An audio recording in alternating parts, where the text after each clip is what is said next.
Good morning, traders. Welcome to the TMT Stock Market Strategy video for Monday, September 18th. All right, guys, we did get a little bit of movement, not much. Transport's actually really rolled over on Friday, but lackluster movement on Friday. However, now in the pre-market in Globex session, the ES is now trading above our target of first target of 2,500. So we're at 25.02 and a quarter at the moment. Now, intraday high, that's great, but I want to see a close above 2,500. That'll meet our first target, and then our second target, as you know, is anywhere between the 2,500 and 2,550. That should put an end to this bull market run here that we've had since 2009. And like I mentioned before, I mentioned back here all summer long, the target is the target. I stuck to it because the fact that we are on that last and final sentiment trade where nothing could go wrong. Terrorist attacks, missiles, hydrogen bombs. I mean, it really doesn't matter, and everybody's just looking to buy stocks. And as well, the bigger fund managers and mutual fund managers and portfolio managers, they need this market to go higher in order for them to get out of stock. Now, there's a lot of indicators out there, and there's a lot of surveys. The AAII survey, there's a portfolio manager survey to see if they're actually very long or are they starting to sell? Well, they are selling into these rallies, so that is exactly what I'm looking for. So what's the timing? Well, the timing still remains the same. Our timing model still says between now and the end of October, we should see some sort of a market top followed by a correction. That can change. As you all know, the markets are absolutely manipulated and skewed. Correlations are not really what they should be.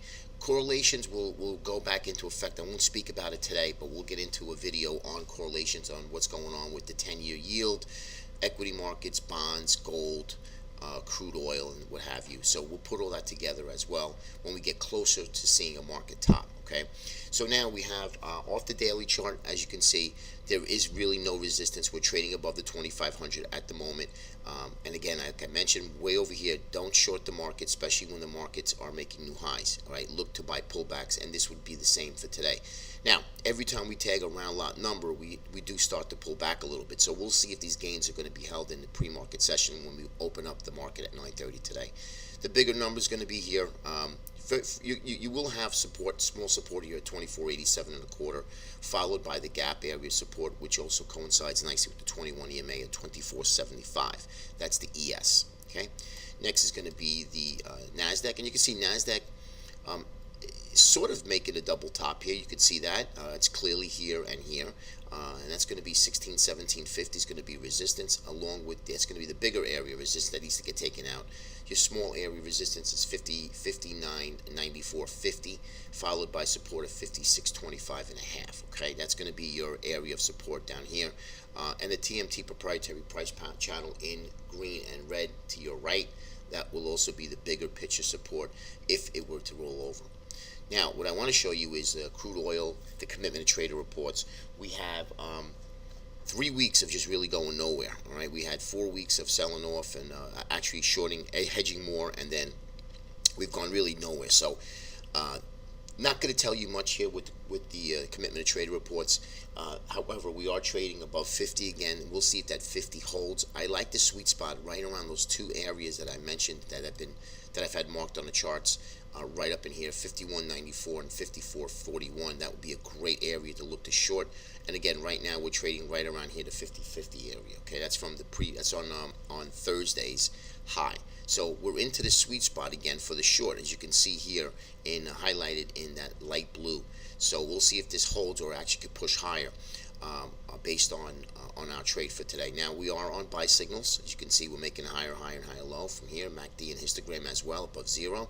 So looking pretty constructive. Now, with the commitment to trader reports, it's really kind of leveled out and really hasn't done anything in 3 weeks. It's not really much of an edge. We do have the API number that comes out tomorrow night at 4:30, and then of course the DOE number. Genscape Cushing numbers are out today too as well.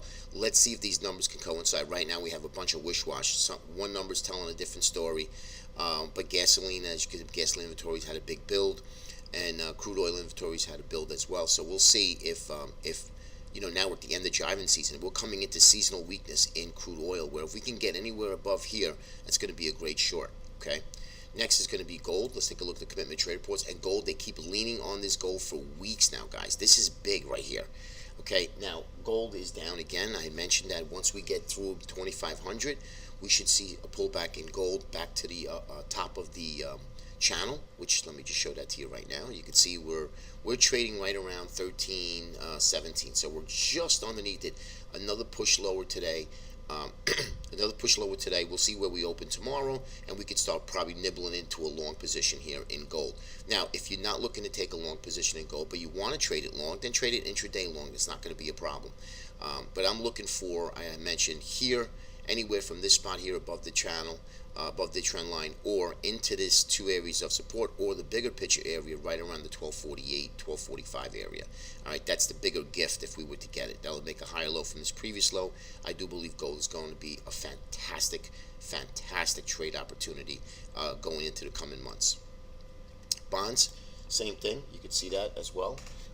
Bonds, we are now into this area of support. We'll see if this holds. We're below the 21 EMA, and I think bonds right now with the 2500 in the ES, and nobody cares. I think bonds will go even lower.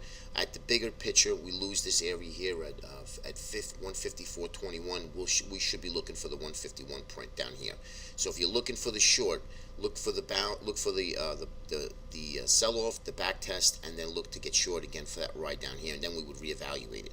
Again, I had mentioned that bonds have made have ended its bull market last July. I do believe that's so. Obviously, when you have market turmoil, uncertainty, bonds, of course, and all the safe haven plays will trade higher, obviously. But once that subsides and once we get a market correction, bonds should start to head lower yet again.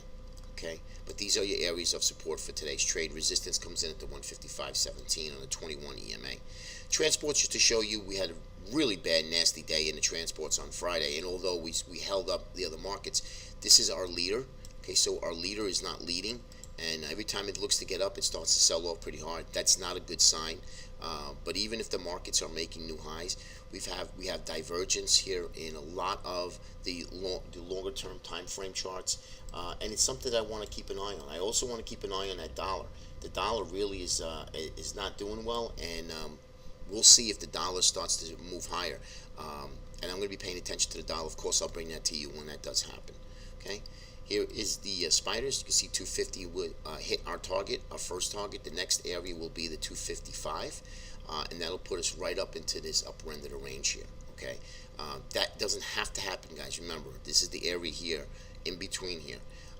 Next will be your support will come in right up in here to the 21 EMA at 247.36. Okay, that's going to be your spiders. And again, I'd be looking to buy pullbacks in all of the indices, obviously not the transports.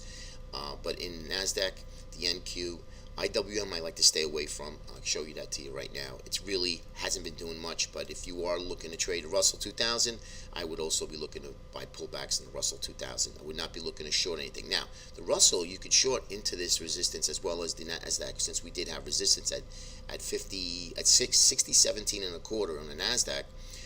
As well as now the Russell here at 143.62 with a tight stop just above there if you wanted to take an objective short.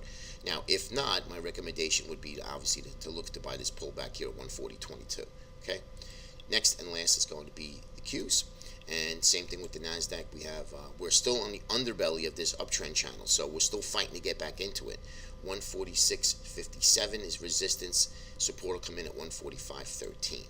All right, guys, let's see what happens today. It's going to be really interesting. With a lot of events happening. Check your economic calendar. Make sure that you're not trading into a risk event.